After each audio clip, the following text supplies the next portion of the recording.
सुप्रभात। DAV police public school की हिंदी कक्षा में आपका हार्दिक स्वागत है। प्यारे बच्चों, आज हम गद्य खंड के अंतर्गत श्री राहुल सांस्कृतियायन द्वारा रचित लिहासा की ओर पाठ का अध्ययन करेंगे। पाठ आरंभ करने से पूर्व हम श्री राहुल सांस्कृतियायन जी के बारे में जानकारी हासिल करेंगे। श्री राहुल सांस्कृतियायन का जन्म 1893 ईस्वी में उत्तर प्रदेश में हुआ। इनका मूल नाम केदार पांडे था। इनकी शिक्षा काशी, आगरा, लाहौर में हुई। 1930 ईस्वी में जब ये श्रीलंका गए, वहां जाकर इन्होंने बौद्ध धर्म ग्रहण किया।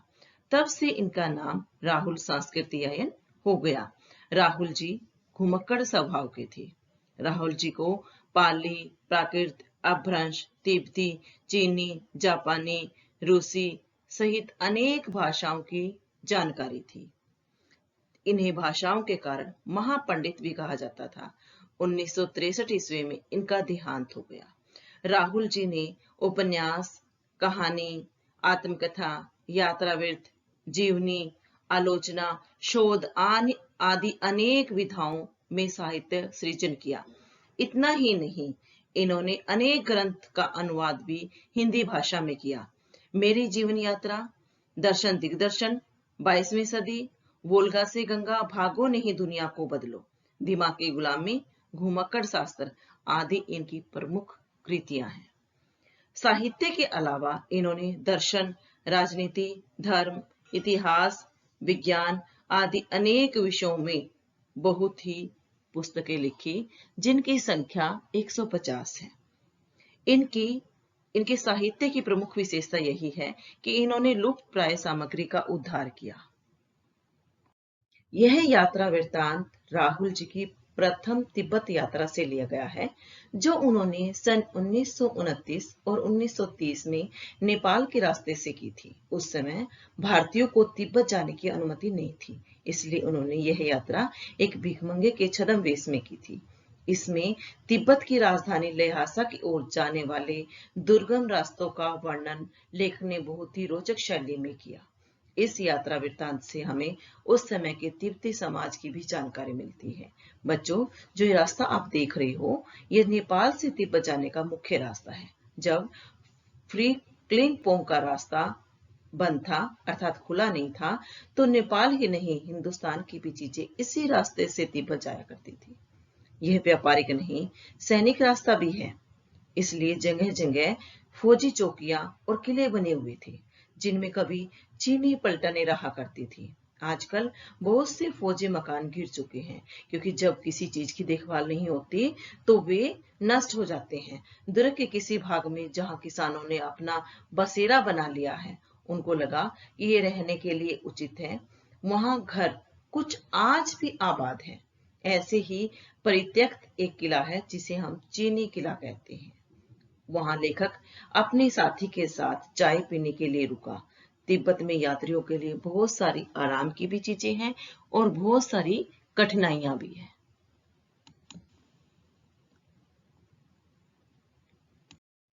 तिब्बत में भेदभाव के लिए कोई स्थान नहीं है। वहां जाति के आधार पर, धर्म के आधार पर, भाषा के आधार पर, लिंग के आधार पर कोई भी भेदभाव नहीं किया जाता। वहां जाति पाति, छुआछूत आदि इन समस्याओं का सामना नहीं करना पड़ता। औरतें पर्दा नहीं करती।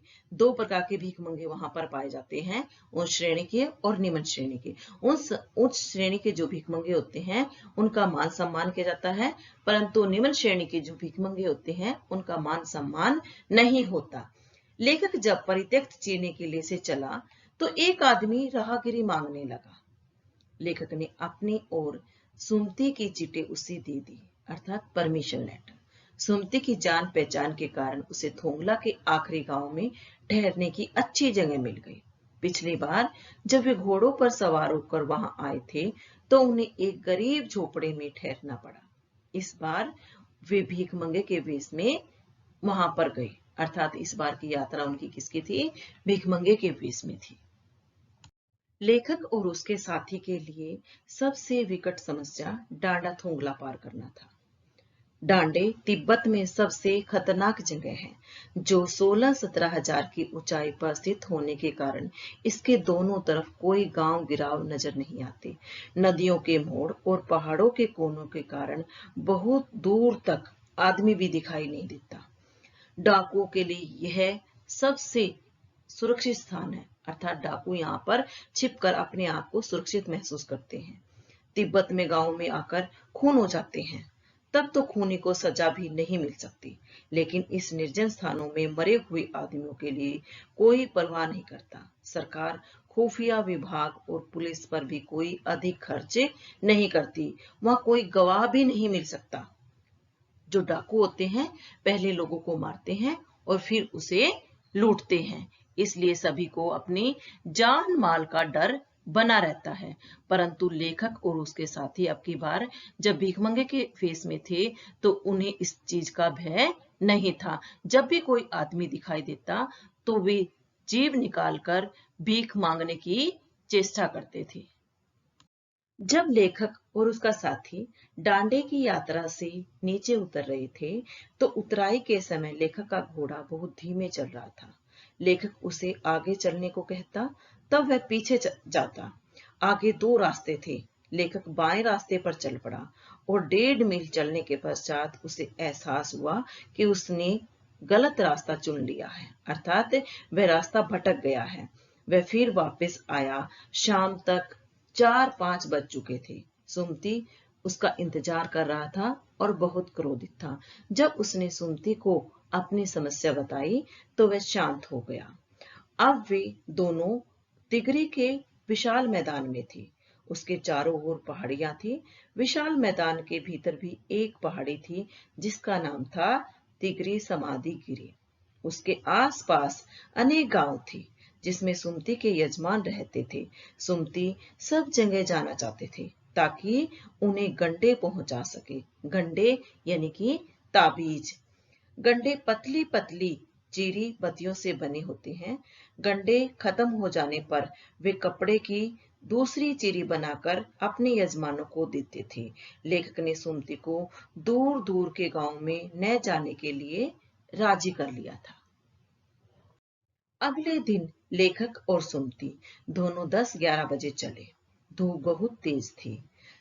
धूप के कारण दोनों का माथा जलने लगा और पीछे से कंधा ठंडा सा हो गया। धूप से बचने के लिए उन्होंने सर पर मोटा कपड़ा ओढ़ लिया। अब वे दोनों शेखर विहार में थे। शेखर विहार तिब्बत में एक स्थान है। तिब्बत की जमीन छोटे बड़े जागीरदारों में बटी है। इन जागीरों का काफी हिस्सा मठों के हाथ में है। हर जागीरदार बेगार मजदूरों से खेती कराता था। अर्थात बेगार क्या होते हैं बेटा? बेगार मजदूर क्या होते हैं?